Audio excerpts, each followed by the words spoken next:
devient chanson à fleur d'émotion.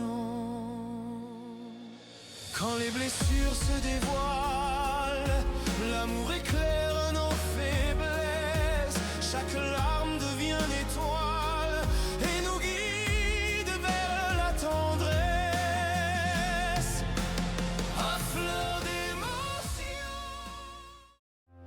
à fleur d'émotion. Bonsoir à tous. Bienvenue dans ce moment suspendu, là où les mots touchent juste, et où les silences racontent autant que les voix. Ce soir, une histoire où l'amour croise la vengeance, où deux âmes blessées se reconnaissent, où la vérité peut briser, ou réparer. Une histoire de choix, de courage, et de promesses tenues à voix basse. Installez-vous bien, respirez, laissez le monde dehors une minute, et ouvrez la porte à ce qui guérit.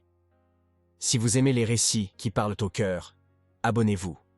Activez la cloche pour ne rien manquer. Likez pour soutenir. Et partagez à quelqu'un qui croit encore que l'amour peut changer une vie. Prêt? On entre doucement.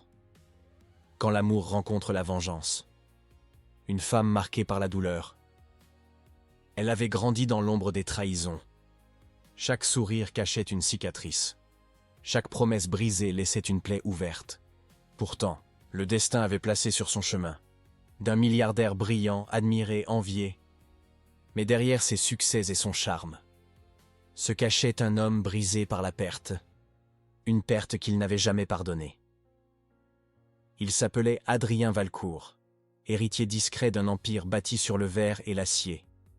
Elle s'appelait Élise Ndiaye, couturière de lumière, qui réparait les tissus, et parfois les âmes. Leurs regards se croisèrent pour la première fois. Un matin de pluie. Il y eut ce frisson étrange, pas seulement de l'attirance, mais comme un rappel, que deux âmes blessées pouvaient se reconnaître, sous l'auvent d'un café où l'on vendait aussi des livres. Le parapluie d'Élise dégoulinait, le veston d'Adrien sentait le froid. « Vous pouvez passer devant, » dit-elle en souriant. « Restez, j'insiste, » répondit-il, incapable d'expliquer pourquoi sa voix cherchait déjà la sienne. Ce fut si simple. D'abord, un café noir, un chausson aux pommes partagé, des regards qui s'apprivoisent, des silences qui réchauffent. Élise parlait de son atelier, du fil qui chante, des gestes appris auprès de sa mère. Adrien parlait peu. Il écoutait, comme on écoute une musique qu'on craint d'effrayer. Mais derrière la douceur, vivait un orage. Adrien ne savait pas encore qui elle était. Pour lui, Élise n'était qu'une rencontre imprévue, un éclat de lumière dans un monde de verre et d'acier. Il la courtisa doucement, sans brusquer, avec cette patience étrange qui ne lui ressemblait pas. Et quand elle refusait de se livrer, il souriait. Alors, au moins, soyons amis. 3 mois passèrent. Des rires, des promenades tardives, des confidences volées au détour d'un café. Élise, méfiante au début, finit par se détendre. Adrien, lui, découvrit un apaisement qu'il croyait impossible. Dans sa présence, il n'y avait ni contrat ni lutte, juste un souffle qu'il avait oublié, la paix. Mais un soir, son monde bascula. L'assistant entra précipitamment dans son bureau. Le souffle court. « Monsieur, j'ai trouvé quelque chose. » Le nom complet d'Élise. Élise Ndiaye. Adrien fronça les sourcils. Et alors, l'assistant hésita, puis lâcha. « Ndiaye. Ce nom, vous ne le reconnaissez pas. » Adrien resta figé, puis, comme une lame glaciale, la mémoire le transperça. Ndiaye, le nom qu'il avait lu, relu, gravé dans le sang des archives de sa famille. Le nom de l'homme qui avait détruit son père. Le nom de celui qui avait plongé sa mère dans un silence brisé. Adrien se leva brusquement. Non, non. Ça ne peut pas être elle. Il fit les 100 pas, les poings serrés. « Monsieur, souffla l'assistant, vous avez des sentiments pour elle. Qu'allez-vous faire ?» Adrien hurla presque. « À l'aimer, jamais, jamais l'enfant d'un homme qui a brisé ma famille. » Mais son regard tremblait. Et son assistant comprit qu'il mentait à lui-même. Dès lors, Adrien porta un double masque. Il continua de voir Élise, mais chaque sourire cachait une ombre, chaque baiser, une rage contenue. Il se disait « Je la garderai près de moi, jusqu'à atteindre son père. » Entre frustration et colère, Adrien décida de rester loin d'Élise un moment, et il disparut. Pas de façon spectaculaire, juste un retrait silencieux, comme si une pièce s'était refermée entre eux. Les jours passèrent, 3, 4, 5 jours où son téléphone resta muet. Élise appela d'abord une fois, puis 2, puis chaque matin, comme on vérifie qu'une plante ne s'est pas fanée. Elle alla même, une fois, au siège, demanda à voir Julien, l'assistant. Il la reçut derrière une porte vitrée, mal à l'aise. « Monsieur est en déplacement », répondit-il. La voix professionnelle trop lisse. « C'est une réunion de dernière minute. Il n'a pas pu prévenir. » Élise fronça les sourcils. « Il ne m'a même pas envoyé un message ?» Julien hésita. Il ne mentait pas par méchanceté, juste parce qu'il ne savait quoi dire. Puis il trouva une réponse prudente. « Il a été très pris, mais je peux lui transmettre votre message. »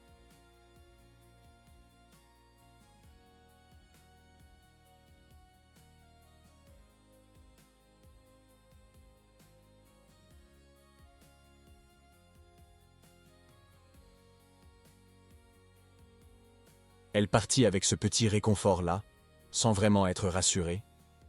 Les heures s'allongeaient. Son inquiétude devint question.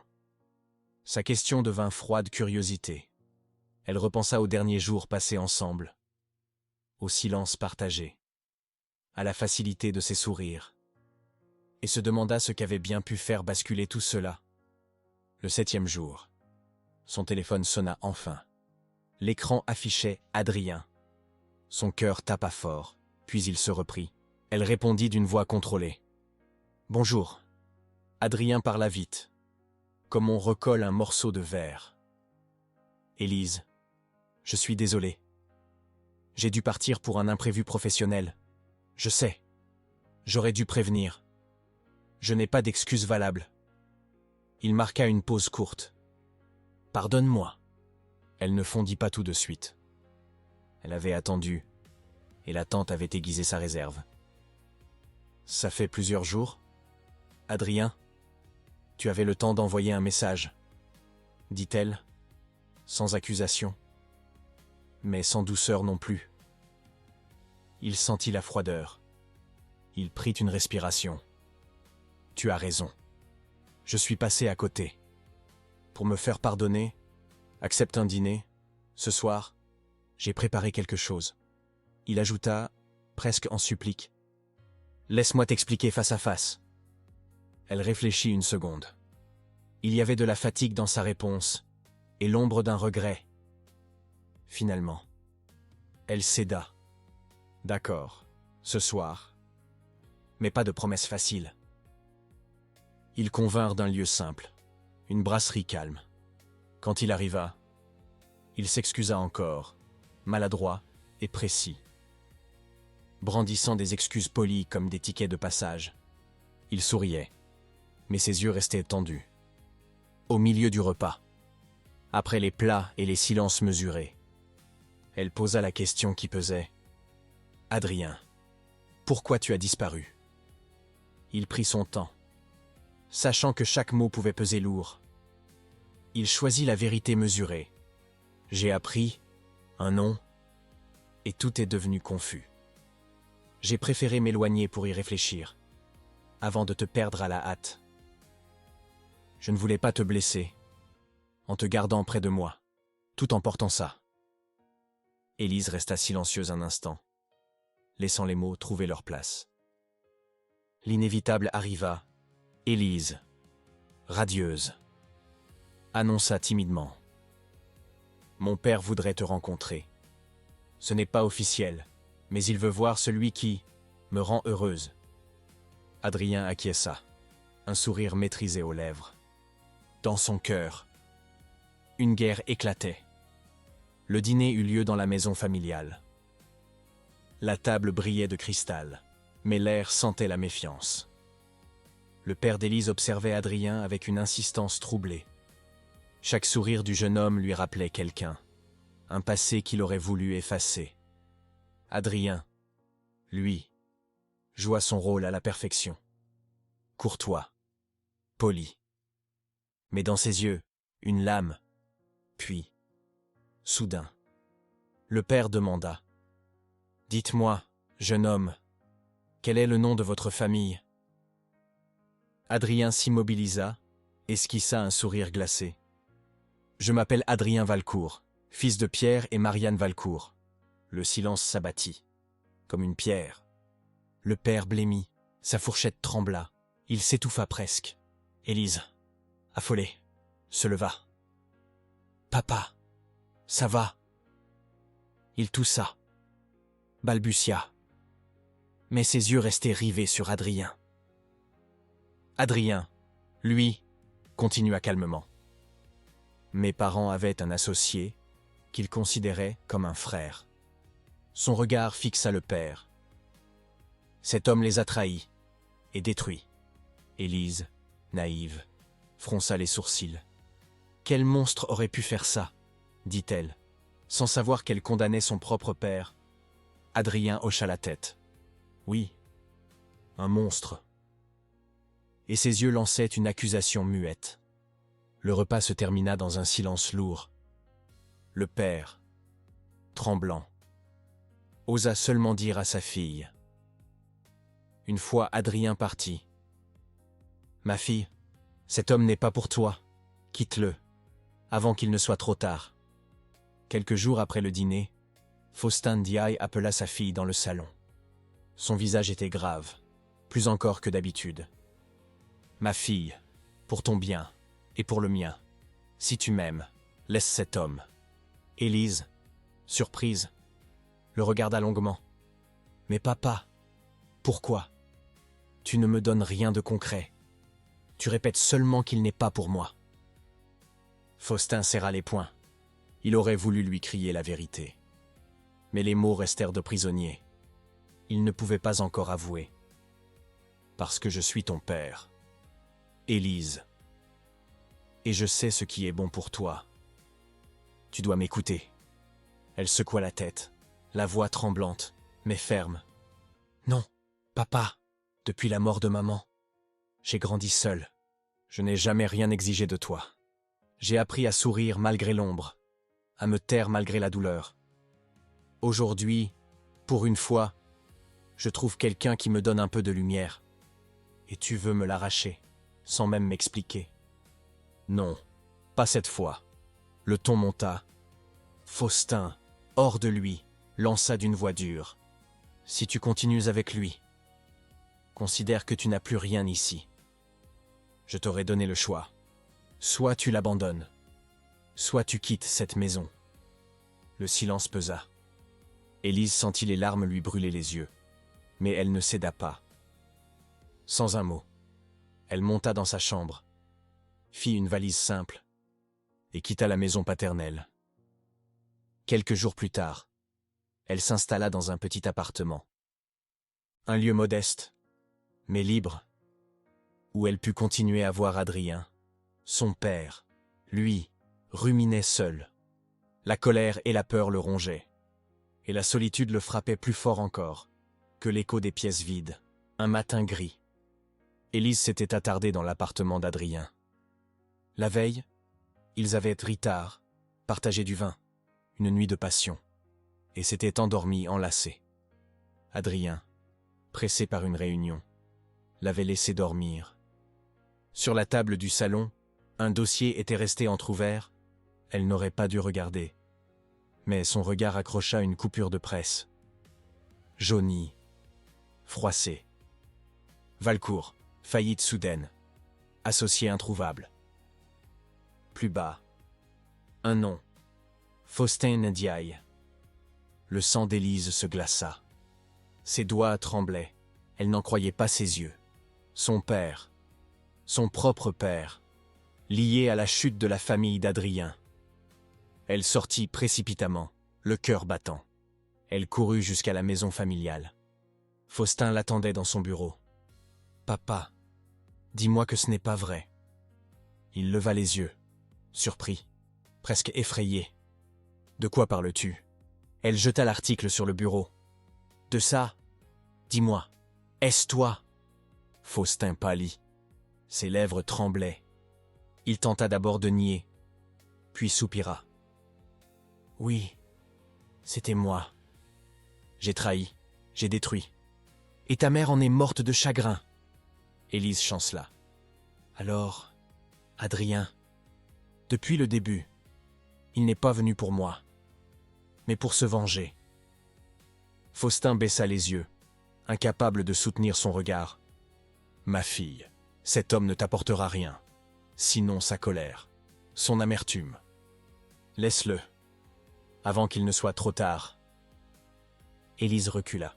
« Tu me demandes de tourner le dos à celui qui m'a redonné le sourire, alors que c'est toi qui as tout détruit. » Elle quitta la pièce, en larmes. De son côté, Adrien avait compris qu'Élise savait. L'article manquant, la froideur dans ses appels, les silences. Il n'essaya pas de nier. Au contraire, il accéléra ses plans. Les médias reçurent de nouveaux dossiers. Des partenaires se retirèrent. Les actionnaires de Faustin le pressèrent. Un empire bâti sur le sable s'écroulait. Faustin, rongé par le stress, finit à l'hôpital. Élise, déchirée, passait ses nuits à prier, ses jours à pleurer. Son père, l'homme qu'elle aimait, tous deux s'affrontaient. Et elle, au milieu, Adrien, lui, restait seul dans son bureau. Ses écrans montraient en des chiffres chutés. Son cœur, lui, restait vide. Son assistant entra. « Monsieur, tout se passe comme prévu. Faustin sera ruiné. Dans quelques semaines, il ne restera rien. » Adrien resta silencieux. Ses yeux fixèrent la fenêtre. « Mais, permettez-moi une question, » continua l'assistant. « Êtes-vous certain que c'est ce que vous voulez ?» Adrien serra les poings. « Il a détruit ma famille. Mon père est mort. Ma mère n'est plus qu'une ombre. C'est mon devoir de le briser. » L'assistant s'approcha. « Peut-être, mais alors expliquez-moi. Pourquoi pensez-vous à elle chaque nuit? Pourquoi vos yeux la cherchent à chaque foule ?» Adrien tressaillit. « Elle, murmura-t-il. Elle est la seule faiblesse que je ne peux m'avouer. »« Non, monsieur, » répondit doucement l'assistant. « Elle n'est pas votre faiblesse. Elle est ce qu'il vous reste, d'humain. » Adrien ferma les yeux. Il se leva brusquement. « Assez. Je n'aime pas cette femme. Et même si c'était le cas, cet amour doit mourir. » Mais sa voix tremblait, ses mains aussi. L'assistant le vit et comprit. Adrien Valcourt, héritier de verre et d'acier, était en train de perdre la seule bataille qu'il ne pouvait gagner par la force. La bataille contre son propre cœur. Élise, Adrien, Faustin, trois destins, liés par une faute ancienne. Et au milieu, une question suspendue. L'amour peut-il survivre quand il naît dans les cendres de la trahison? C'est dans ce climat tendu qu'un soir, la nouvelle tomba. Faustin avait fait une chute. Son cœur fragile avait flanché. Élise, bouleversée, accourut à l'hôpital. Le souffle court, l'âme déchirée entre l'amour d'un père qu'elle ne comprenait plus et celui d'un homme qu'elle refusait de perdre. L'hôpital baignait dans une lumière blafarde. Élise, assise près du lit de son père, serrait sa main glacée. Faustin, amaigri, respirait avec difficulté. Son visage portait les marques du stress, de la peur, et du poids de ses fautes. « Papa !» murmura-t-elle. Il ouvrit les yeux. Un éclat de douleur y passa. « Ma fille, je voulais te protéger, mais regarde, c'est moi qui t'ai menée au malheur. » Élise ravala ses larmes. « Non, tu as fait des erreurs. Mais c'est lui qui choisit de me punir pour tes fautes. » Sa voix tremblait, car au fond, elle savait que derrière la vengeance, il y avait aussi un amour qui brûlait. Faustin serra faiblement ses doigts. « Tu ne comprends pas. Adrien ne t'aimera jamais comme tu l'espères. Ce qu'il poursuit, c'est ma chute, pas ton cœur. » Élise secoua la tête. « Tu te trompes. Je l'ai vu. » Dans ses gestes, dans ses silences. « Cet homme est déchiré, autant que toi. » Elle ferma les yeux, et son esprit s'emplissait de souvenirs. Ses rires, ses caresses, ses instants suspendus, où il semblait oublier la haine. Faustin toussa, sa voix devint rauque. « Ma fille, je préfère que tu me détestes, plutôt que de te voir prisonnière d'un homme consumé par la vengeance. » Élise se leva brusquement. Elle sortit dans le couloir, incapable de respirer. Son cœur battait trop fort, ses pensées se bousculaient. Fallait-il rester auprès de son père, coupable, mais brisé? Fallait-il courir vers Adrien pour tenter d'arrêter cette guerre? De son côté, Adrien errait dans son appartement. Le silence lui pesait. Chaque objet lui rappelait Élise. Son parfum, son rire, ses esquisses de couture laissées sur la table. Il porta les mains à son visage. Pourquoi? Pourquoi est-ce elle? Son esprit criait vengeance, mais son cœur murmurait pardon. Un message vibra sur son téléphone. Un simple mot, envoyé par Élise. Assez. Adrien resta figé. Son cœur se serra. Il comprit que le moment était venu. Choisir. Détruire définitivement. Ou sauver ce qu'il restait. Le bureau est grand, silencieux. La lumière filtre par les stores en lignes fines. Adrien reste assis, la nuque courbée, les mains croisées sur les genoux. Julien, son assistant, tient devant lui un dossier qu'il a déjà remis 3 fois. Il traîne, comme pris entre l'habitude et l'envie de dire plus. Adrien lève à peine la tête quand la porte s'ouvre. Julien fait un pas, puis recule, comme s'il hésitait à franchir la ligne. Adrien l'appelle par son nom. Calme. Julien. Julien se fige, puis commence à tourner la poignée comme pour sortir. Adrien ajoute, la voix basse. « Tu voulais me parler ?» Julien se retourne, forcé, gêné. « Non. Non. Tout va bien. » « Monsieur. » Il sourit trop vite. Son regard cherche la fuite. Il veut partir. Adrien reste immobile, puis, d'un geste presque imperceptible, il ferme la main sur le bras du fauteuil.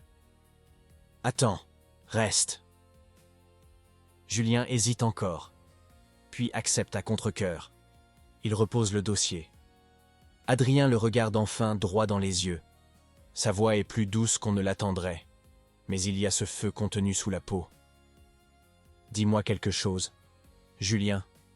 Dis-moi honnêtement. » Il marque une courte pause. « Selon toi, avec toute cette colère, toute cette rage qui me dévore, comment on fait pour retrouver une once d'amour ?» Julien ne répond pas tout de suite. Il sent bien que la question n'est pas administrative. Il sent la détresse qui tremble sous la façade. Il choisit les mots avec prudence. « Monsieur », commence-t-il, la voix mesurée. Ce n'est pas une formule qu'on applique comme un pansement. Ce n'est pas quelque chose qu'on reprend sur une étagère. Adrien incline la tête, l'ombre d'un sourire amer. Tu réponds comme si j'étais déjà convaincu du contraire. Julien baisse les yeux, puis relève le visage, plus franc. Non, je dis seulement ceci.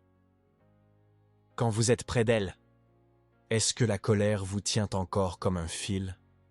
Ou est-ce que sa présence même sur un instant, vous fait oublier le plan. Adrien ferme les yeux. Le souvenir d'un rire, d'un geste d'Élise, lui traversant la poitrine. Il serre les dents. Parfois, je l'oublie. Oui. Et ça me terrifie. Sa voix se brise presque. Si ce que je fais, si tout ceci n'était qu'un artifice, alors je suis devenu le traître de moi-même. Julien hoche la tête, doucement. Voilà. Vous avez déjà une partie de la réponse, monsieur. L'amour ne s'explique pas toujours. Il se montre, et parfois, il se révèle dans le silence. Dans l'habitude de quelqu'un qui vous rend meilleur sans le vouloir. Adrien le fixe, la question reprise dans ses yeux. Et si l'amour se mêle à la haine, si l'un nourrit l'autre? Julien respire, choisit un exemple simple. Imaginez que la haine est une pierre au fond d'un sac. Vous pouvez la serrer, la brandir, l'utiliser pour blesser. Ou vous pouvez, lentement, la laisser glisser hors du sac. Ce sont vos gestes, monsieur, qui décideront si la pierre pèse encore ou si vous l'abandonnez. Adrien laisse échapper un rire sans joie. Il se lève lentement, va tourner dans la pièce, les mains dans les poches. Et si je ne sais plus quel geste est le bon, murmure-t-il. Julien le suit du regard, puis répond avec une assurance tranquille. Alors testez-les. Essayez d'abord les gestes qui ne blessent personne. Parlez, réparez quand vous pouvez. Avancez, sans calculer la chute de l'autre. Si vos actes construisent plus qu'ils ne détruisent, vous saurez. Un silence s'installe, lourd et nécessaire. Adrien inspire profondément. Il regarde la fenêtre. Les rues en bas étaient pleines de vie simple, que sa colère n'atteint pas. Il pense à Élise, aux moments où sa présence l'a rendu différent. Il hoche la tête, lentement. Merci, Julien. Julien s'apprête enfin à partir, à la porte. Il pose une dernière question, presque timide. Vous voulez que je prépare quoi pour demain, monsieur? Adrien sourit pour la première fois. Un sourire fragile, mais vrai. Prépare le reste. Prépare tout. Et prépare-toi à être honnête. Julien sort. La porte se referme. Adrien reste un long moment debout, immobile, face à la ville. Il ne sait pas encore quel chemin il prendra. Mais quelque chose, pour la première fois, a bougé. Le soir du gala, la salle vibrait d'un piano discret, des rires polis, des verres qui s'entrechoquent. Adrien repéra Élise. Robe fluide, nuage d'étoffe qui dessinait sa lumière. À son bras, un jeune entrepreneur en vue, sourire trop sûr, regard trop long. Il sentit la colère monter en lui, sans savoir vraiment pourquoi. Adrien s'avança. « Bonsoir. Puis-je vous parler? Un instant ?» Élise soutint ses yeux et le salua. « Bonsoir, monsieur Valcourt. Le sujet dont vous voulez parler, est-ce urgent ou affaire ?» Adrien répondit doucement, ses yeux dangereusement plissés. « Non, ce n'est pas une affaire. C'est un sujet personnel. » Mais Élise fit comme si de rien n'était, et répliqua. « Non, pas ce soir. J'ai affaire avec mon partenaire. » Adrien, à cet instant, voulut une seule chose, la tirer des bras de M. Gustavo, et l'embrasser, pour que tout le monde voie qu'elle était à lui. Mais il se contrôla et partit, les yeux toujours fixés sur chacun de ses gestes. Puis vint le moment de la danse. Le partenaire d'Élise, séduisant, lui demanda une danse, qu'elle accepta avec plaisir. Il posa la main sur le bas de son dos.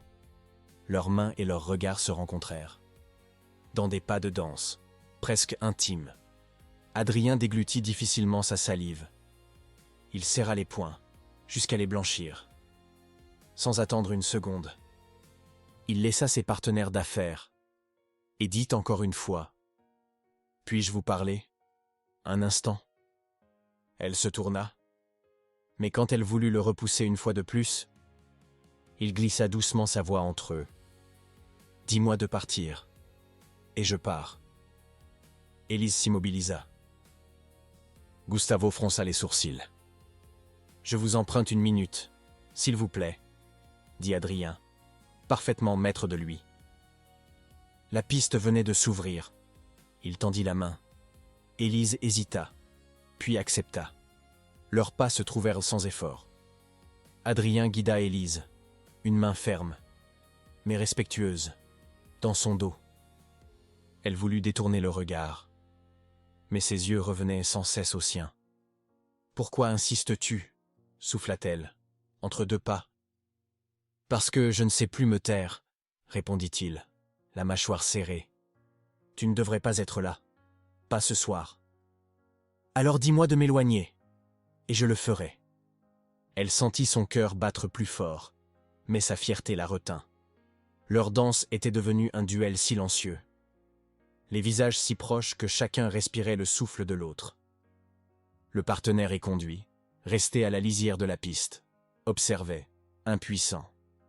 Adrien se pencha, sa voix basse, rauque. « Dis-moi de ne pas t'embrasser, parce que si je commence, je ne m'arrêterai pas. » Élise ferma les yeux un instant, puis les rouvrit, troublée, puis détourna le regard. Élise, l'appela Adrien. « Regarde-moi, et dis-moi que tu ne ressens rien quand tu es dans mes bras. Dis-moi que tu ne ressens rien à mes caresses, ou quand nous faisions l'amour. » À ces mots, une chaleur lui monta dans tout le corps, et Adrien le ressentit, ce qui lui donna un léger sourire. Il confirma qu'elle l'aimait autant que lui. Elle répondit. « Tu joues encore, Adrien ?» murmura-t-elle. « Je ne joue plus, je brûle. » La musique glissa, plus lente. Il se pencha à son oreille. « Dis-moi de ne pas t'embrasser, parce que si je commence, je ne suis pas certain de m'arrêter. » Elle ferma les yeux. « Alors ne commence pas, si tu n'es pas prêt à finir avec la vérité. » Adrien avala sa salive. Un pas, un souffle, une caresse effleurée. Tout bascula dans une danse qui n'avait plus rien de mondain, mais tout d'un aveu. Il inspira. La vérité, c'est que la haine m'a tenu debout. Mais c'est toi qui m'as appris à marcher. Leurs fronts se touchèrent. Ils ne s'embrassèrent pas, mais tout le monde disparut autour d'eux. Quand la musique cessa, elle recula d'un pas. Tu as détruit une partie de la vie d'un homme, et tu sais très bien lequel. Oui, et tu m'as blessé, plus que je ne le dirai jamais. Oui? Alors, que veux-tu? Il déglutit. Réparer, et si tu me laisses une place, apprendre à t'aimer, sans me venger. Elle sortit. Il la suivit jusqu'à la terrasse. La ville brillait comme un archipel d'étoiles. J'ai découvert la vérité sur mon père, Adrien. Pas toute, mais assez. Elle parla d'archives, de vieux contrats, de silences trop lourds. Je n'étais pas né, et pourtant, la faute m'habillait comme une robe empruntée. Il baissa la tête. J'ai voulu te punir pour une histoire qui n'était pas à toi. J'ai confondu justice et dévastation. Elle posa sa main sur la rambarde. Que vas-tu faire maintenant? Tout ce que je peux, légalement, proprement, pour que la vérité soit dite et pour protéger ceux qui n'ont rien fait. Même lui. Un souffle, même lui, parce que te perdre m'a appris que la victoire sans paix n'est qu'une autre défaite. Les jours suivants, Adrien suspendit ses offensives. Il dépêcha des médiateurs, proposa un plan d'assainissement, racheta proprement, sans écraser. Il témoigna à visage découvert. J'ai contribué à propager des rumeurs. Je m'en excuse. La presse s'étonna. Puis se lassa. La justice suivit son cours. Le père d'Élise, Faustin, vacilla. Son cardiologue parla de repos. Sa fierté parla plus fort. Un soir, il appela sa fille. « Viens, seul. » Sur la table, un dossier mince, des lettres non envoyées. « J'ai eu tort, plus que tu ne peux l'imaginer. » Élise serra les mâchoires. « Je ne suis pas juge, je suis ta fille. Dis-moi la vérité. » Il parla d'avidité, de peur, de l'ivresse d'être à la table des grands et du prix payé. « Pardonne-moi, si tu peux. » Des larmes silencieuses roulèrent. « Je te pardonne pour moi, mais tu devras réparer pour toi. » Au sortir de cet aveu, elle tomba sur Adrien, dans le couloir de l'hôpital. Il avait des fleurs, ordinaires, pas de spectacle. Comment va-t-il? Fragile, comme nous. Ils marchèrent côte à côte, jusqu'au parking. « Dis-moi de partir, » souffla Adrien. Élise s'arrêta, se tourna. « Reste, mais reste vrai. » Il inclina la tête. « Alors, je vais t'embrasser. Pas pour oublier, pour promettre. » Elle posa un doigt sur ses lèvres. « Pas encore. Fais d'abord ce que tu as dit. » Les semaines passèrent. Adrien créa un fonds de restitution, aida des artisans touchés, sans signature ni photo. Faustin accepta un accord, rendit des parts, signa des engagements. Commença, maladroit, à réparer. Un matin clair, l'atelier d'Élise bruissait comme une ruche. Des jeunes cousaient, riaient, recommençaient. Adrien entra, s'arrêta à distance. « Bonjour, bonjour, » répondit Élise. Un sourire fin au coin des lèvres. Il posa sur la table une petite boîte en bois clair. « Ce n'est pas un empire, c'est une promesse.